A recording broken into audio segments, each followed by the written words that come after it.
Break के बाद कार्यक्रम में आप सभी का फिर से स्वागत है। और जरा एक बार एल&टी फाइनेंस लेके आइए। आज सुबह से अगर आप देखें हम नतीजों पर इसका आकलन कर रहे थे, उसके बाद एक स्ट्रॉन्ग ओपनिंग हुई।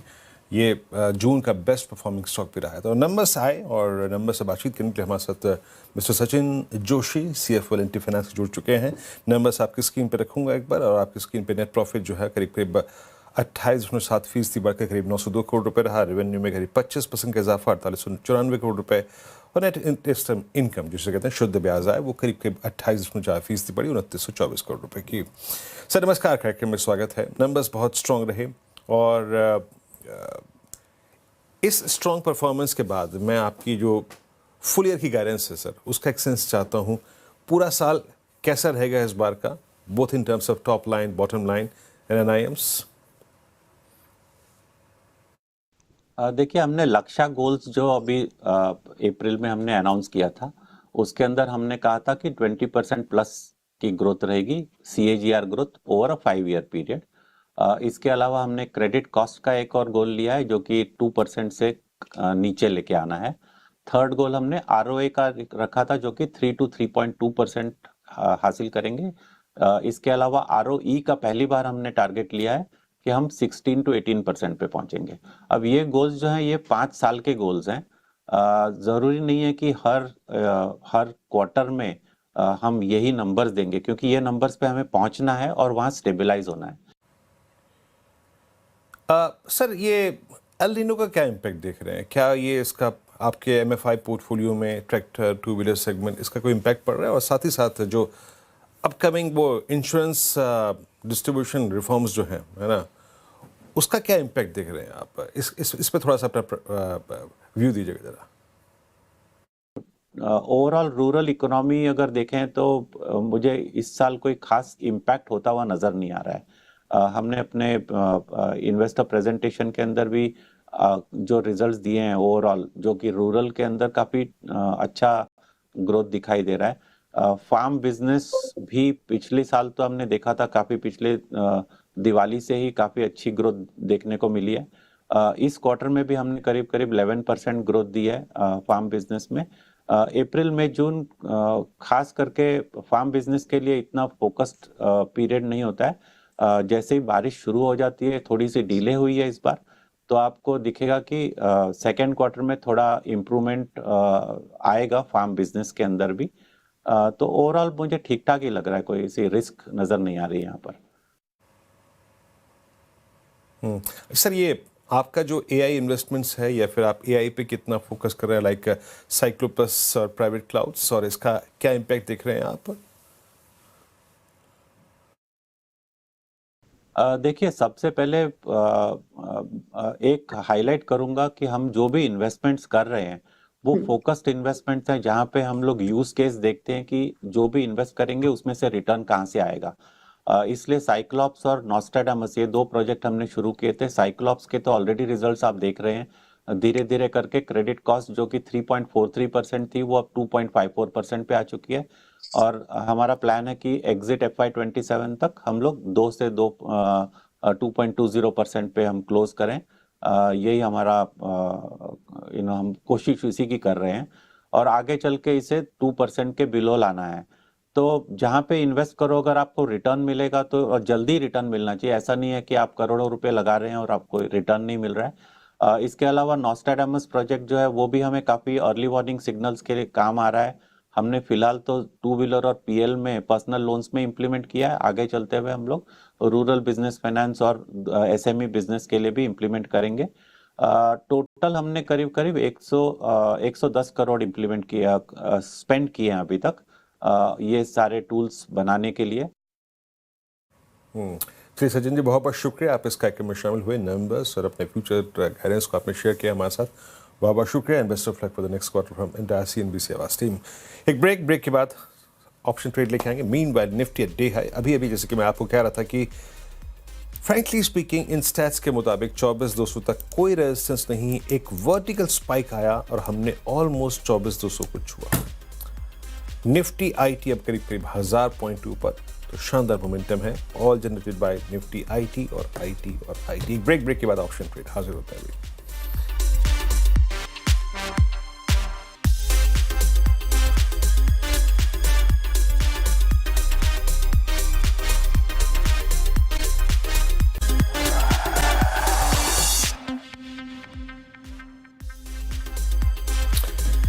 नमस्कार, फ्यूचर एक्सप्रेस में आप सभी का स्वागत है। मैं हूं वीरेंद्र कुमार और इंडस्ट्रीज पे और निफ्टी बैंक पर आपका क्या अप्रोच होना चाहिए 3:30 तक 12 बजे से लेकर इस पर करेंगे बातचीत। इस कार्यक्रम में कुछ स्टॉक फ्यूचर्स, कुछ ऑप्शन ट्रेड्स और उनके लिए हमारे साथ होंगी रचना जी।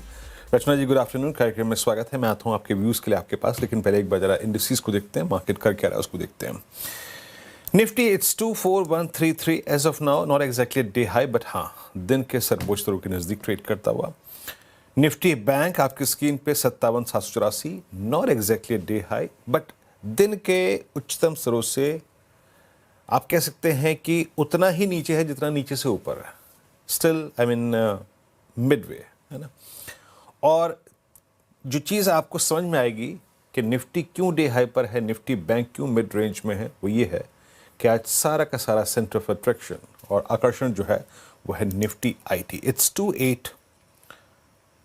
28902 एंड फर्स्ट टाइम पोस्ट 3 जून ये अपने 50 डे के ऊपर है। और अगर आप इसको थोड़ा सा तवज्जो और दें, जैसे अगर आप देखें टेक्निकल पहलू को, तो 2 Feb 26 से इट्स सेकेंड टाइम दैट ये अपने इस बड़े एवरेज, बड़े नहीं मिड टर्म एवरेज के ऊपर आके ट्रेड कर रहा है।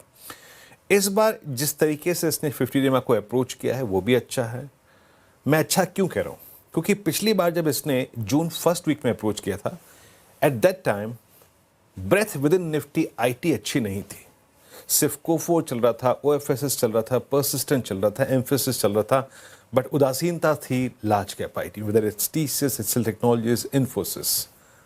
लेकिन इस बार ब्रेथ इन निफ्टी आईटी कहीं अच्छी है, एंड मोस्ट स्पेशली ये ब्रेथ अच्छी होनी शुरू हुई है पोस्ट टीसीएस नंबर्स, जो कि पिछली बार बिल्कुल उल्टी परिस्थिति थी।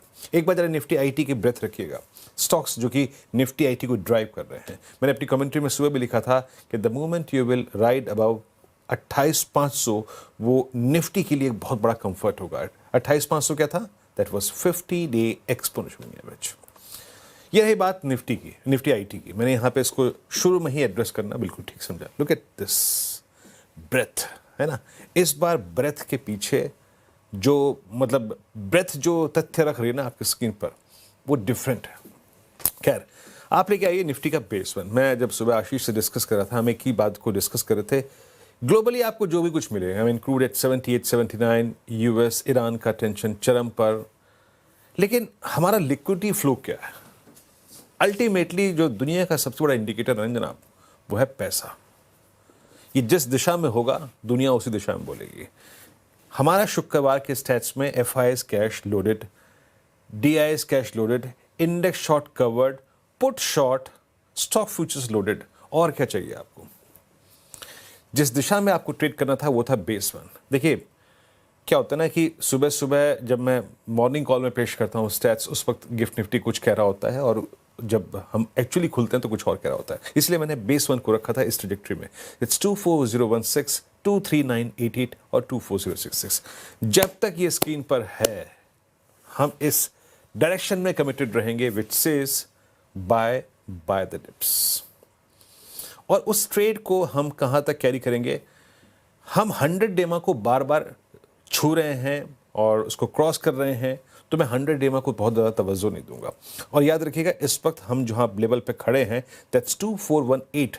हम फ्रीक्वेंटली 100 डेमा को पार कर रहे हैं, इसीलिए उसको वेटेज देने का मेरा बहुत मन है नहीं, फ्रैंकली स्पीकिंग। इसीलिए मैंने अपना जो रेजिस्टेंस था ना उसे काफ़ी दूर रखा है। सिंपली मतलब ये है, इसको कहने का मतलब ये है कि अगर आपको बाय ऑन डिप्स का ट्रेड आपके हक में हो, फेवर में हो, तो उसको थोड़ा लंबी अवधि के लिए कैरी करिए। और इसीलिए मैं रेजिस्टेंस को इस बार नहीं इच्छुक था प्लेस करने के लिए 100 डेमा के नज़दीक। सिंपली मैं उसको ले गया उस ट्रेजेक्टरी में जहां पे अगर आप टाइम स्पेंड करें चार्ट्स पे, तो बिटवीन 3 जुलाई और लगभग 10 जुलाई के बीच में डिस्ट्रीब्यूशन है। तो इसीलिए मैं उस ट्रेड को आ गया। बाकी देखिए आपकी पॉकेट जितना अलाउ करे। सिंस हमारे पास निफ्टी आईटी का एक बड़ा मेजर ब्रेकआउट है, इसके ऊपर और निकलने की संभावना मेरे को लगती है विदाउट वॉचिंग एनी स्टैट्स, है ना। अब स्टैट्स भी देख लेते हैं। स्टैट्स क्या कह रहे हैं?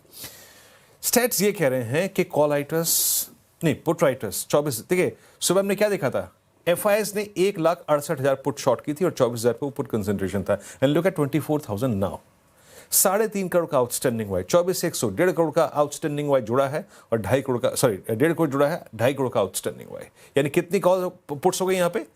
6 करोड़। और ऊपर आप देखिए ना, in comparison with put writers, call writers के पास क्या वो कन्विक्शन है? नहीं। ऑलमोस्ट 1 करोड़ आउटस्टैंडिंग वाई कम है, and more specially at 24300 and 24400। तो मैं ये कहूंगा, एज पर दी स्टैट्स रेजिस्टेंस वही रहेगा R1 RS1, बट अगर आपके ट्रेड ग्रिप में है तो आप उसे कभी भी अनवाइंड कर सकते हैं। अगर if you are in profit, आप 150 पॉइंट के प्रॉफिट पे होंगे, आपने बेस कंफर्मेशन के बाद ट्रेड लिया तो आप 100 पॉइंट के प्रॉफिट में होंगे, but still buy on dips, rising 20 day में लिक्विडिटी फ्लो जिस तरफ है आपको रिवॉर्ड कर रहा है। ये सिंपली अगर आप देखें इसका व्यू है। और मैं फिर कह रहा हूं, निफ्टी IT का जो 50 डे का इस बार का ब्रेकआउट है, इस बार आपको उसको तवज्जो देनी ही पड़ेगी। मैं गलत जा सकता हूं, आप भी गलत जा सकते हैं, बट इस बार breath behind that 50 day crossover is far far better than previous one, जो कि 3 जुलाई की थी। अब आइए आप निफ्टी बैंक पे। देखिए, निफ्टी बैंक ने भी बहुत ही एक तर्कसंगत ट्रेड तो दिया ही। हमने क्या देखिए, आज जो चीज़ सर्कमस्टेंसेस नेगेटिव थे वो थे निफ्टी बैंक के लिए, क्योंकि क्रूड शार्प तरीके से ऊपर था, 78-79। पर हमारी बात क्या हुई थी? In any case a collapse towards और एक डिप टुवर्ड्स बेस वन, वो एक रिवॉर्ड देगा। वो क्या था? 10 डे में सिंपली अगर आप देखें, और वो क्या था? 57,500 के पुट राइटर्स गया उस जोन में, खुला 520, इंट्राडे लो क्या है जरा देखिएगा जरा, करीब 492, और वहीं से एक स्पाइक लिया, रिवर्सल आया, और हमने कहा क्या टेस्ट किया? 58,070। सुबह क्या दिखाया था मैंने आपको? 58,000 पे equal put call concentration. Further upside Nifty bank में याद रखिएगा, जहां जिसे स्ट्रेंथ, ये आपने जो खेला that was reversal trade, but जिसे स्ट्रेंथ कहते हैं, स्ट्रेंथ 267 के ऊपर ही आएगी। That is something different. एक बार स्टैट्स देखते हैं। देखिए, निफ्टी बैंक के लिए चैलेंजिंग तो है ही। निफ्टी बैंक के लिए चैलेंजिंग इसलिए है क्योंकि क्रूड इसको प्रभावित करता है, और इस वक्त हम एंजॉय कर रहे हैं निफ्टी IT के मोमेंटम को। तो इस वक्त किसी और चीज़ का है। 58,000 पे कॉल राइटिंग, 14 लाख का आउटस्टैंडिंग वाई, 59,000 कॉल भी किए हैं। तो simply 58,000, 58,100 will act as a tough resistance. Rachna ji, good afternoon, कार्यक्रम में स्वागत है आपका। अब हाँ, गुड आफ्टरनून हो गया अब, और इट्स 12:05। निफ्टी बैंक पे व्यू क्या करा रचना जी आपका? जी, गुड आफ्टरनून। एंड निफ्टी में व्यू में सुबह से अभी तक अच्छा एक पुल बैक आया हुआ है, और मेरा ये मानना है कि अब यहाँ से अगर फर्दर इस अपस्विंग को कैरी ऑन होना है तो हमें यहाँ से 24,250 के ऊपर निफ्टी पे जब जाएंगे, तब यहाँ से एक रिलायबल मल्टी डे अपस्विंग का प्रोबेबिलिटी बन सकता है, which will continue the trend which is going on since a month और टू। तो उसके लिए 250 के आसपास एक माइनर हर्डल रहेगा फ्यूचर्स पे, और वो अगर टेक आउट हो गया ऑन अ क्लोजिंग बेसिस तो हम दोबारा से 24,600 एंड इवन 24,900 की तरफ आने वाले 1 to 2 वीक्स में जा सकते हैं। 24,250 क्लियर करना बहुत जरूरी है on the upside, and down side पे सपोर्ट के लिए 24,100 को ध्यान में रख सकते हैं फ्यूचर्स पे। बैंक निफ्टी की जहां तक बात है, यहाँ पे आज नेचुरली थोड़ा अटेंशन IT की तरफ है, तो यहाँ पे थोड़ा अटेंशन कम है, फंड फ्लो भी कम है, पर फ्यूचर्स पे अगर 58,200 जब हम टेक आउट करेंगे तो, और तब यहाँ पे मोमेंटम दोबारा पिकअप करेगा, और जो उसको प्रीवियस हाइस की तरफ माने 58,600 की तरफ दोबारा से लेके जा सकता है। जब तक हम 58,200 को नहीं टेक आउट कर पाते तो यहाँ पे थोड़ी प्रॉब्लम रहेगी, एंड इन दैट केस अगर ये प्रॉब्लम एग्रेवेट होती है तो हम इस पे थोड़ा प्रॉफिट बुकिंग दोबारा से देख सकते हैं। ओके, निफ्टी बैंक, और मैं फिर कहूँगा निफ्टी पर रेजिस्टेंस अभी फॉर द टाइमिंग अगर आप मान के चलें तो कम से कम एटलीस्ट इस स्विंग में 24,200 या फिर 24,250 तक नहीं है, क्योंकि वहीं है कंजेशन जोन और वहीं है कॉल राइटर्स फर्स्ट। खैर, रचना जी का अगर आप देखें तो यहाँ पे ट्रेड व्यू निफ्टी बैंक पे पूरा हो गया। Markets Nifty at day high, और निफ्टी IT का मूव अब करीब 1,000 पॉइंट ऊपर, 1,000 पॉइंट ऊपर। अच्छा, अब आते हैं रचना जी आपके 3 ट्रेड्स पे, स्टॉक स्पेसिफिक क्या पिक कर रहे हैं आप इस वक्त?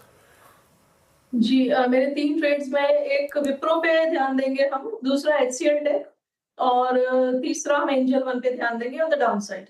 तो पहले विप्रो की बात करते हैं। विप्रो के फ्यूचर्स में यहाँ पे हम IT के मोमेंटम को प्ले करते हुए इसमें लॉन्ग कर सकते हैं।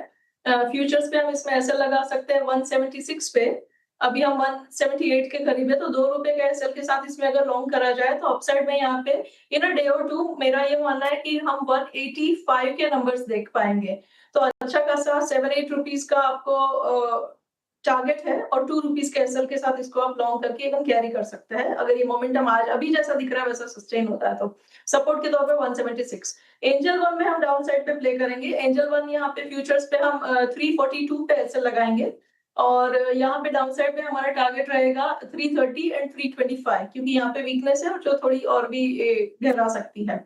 और तीसरा जो हमारा नाम है that will be HCL Tech. अब इसके रिजल्ट भी है तो रिजल्ट के टाइम पे थोड़ा कॉशन रखें, बट ये मोमेंटम कंटिन्यू रहना चाहिए। रिजल्ट ठीक ठाक आने के चांसेस नजर आ रहे हैं जिस हिसाब से ये प्ले हो रहा है। 1180 का यहाँ पे एसएल लगाएंगे हम और फ्यूचर्स को लॉन्ग करेंगे for a target of 1220 and 1240 futures. Okay, तो यहाँ पे रचना जी से आप के जो कॉल्स देख रहे हैं उसको देख के आप कह सकते हैं फुली लोडेड विद आईटी, है ना। विप्रो फ्यूचर्स 185 सबसे कमज़ोर आईटी का कोई स्ट्रक्चर था तो विप्रो था, बट स्टिल वो भी बाइंग कॉल विटनेस कर रहा है, दैट्स गुड। और 185 का लक्ष्य यहाँ पे 178 पे ट्रेड करता हुआ 7 रुपये का अपसाइड। सेकंड ट्रेड आएगा एंजल वन और करीब 330 के लक्ष्य के लिए सेल है, 325 का सेल टारगेट, 337 पे ट्रेड करता हुआ और आखिरी ट्रेड यहाँ पे एचसीएल टेक्नोलॉजीज 1220 1240 का लक्ष्य यहाँ पे और 1180 का स्टॉप लॉस। एक ब्रेक लेते हैं, ब्रेक के बाद थोड़ा सा स्कैनिंग करेंगे और साथ ही साथ एल&टी फाइनेंस की मैनेजमेंट से बातचीत करेंगे। नंबर्स को लेकर छोटा सा ब्रेक लेकर अभी हाजिर होते हैं।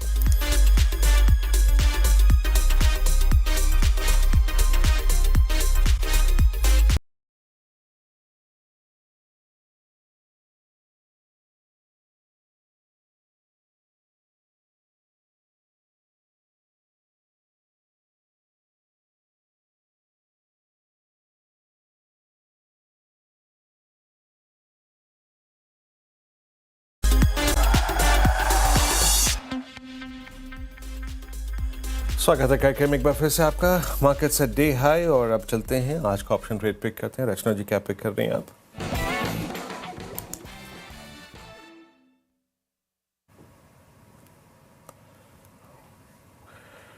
रचना जी आप म्यूट पे हैं प्लीज। Sorry about that. आज हम विप्रो का सी बाय करेंगे। विप्रो के सी में हम 180 का सी बाय करेंगे और सस्ता ऑप्शन है तो ये 4 रुपीज 0.4 का है। आपको ये 4 पे मिल जाएगा आराम से, तो 4 के आसपास इसमें एंट्री करें। 3 पे एसएल लगाए यानी 1 पॉइंट का एसएल और अपसाइड पे आपका टारगेट होना चाहिए इसमें 6, 7 एंड 8। ओके, विप्रो 180 की कॉल। चलिए शुक्रिया रचना जी, आप इस कार्यक्रम में शामिल हुई। सभी स्टॉक्स इंस्पायर रखे आपने। एक ब्रेक, अगली मुलाकात 2 बजे का बाय कर दें। तब तक के लिए नमस्कार।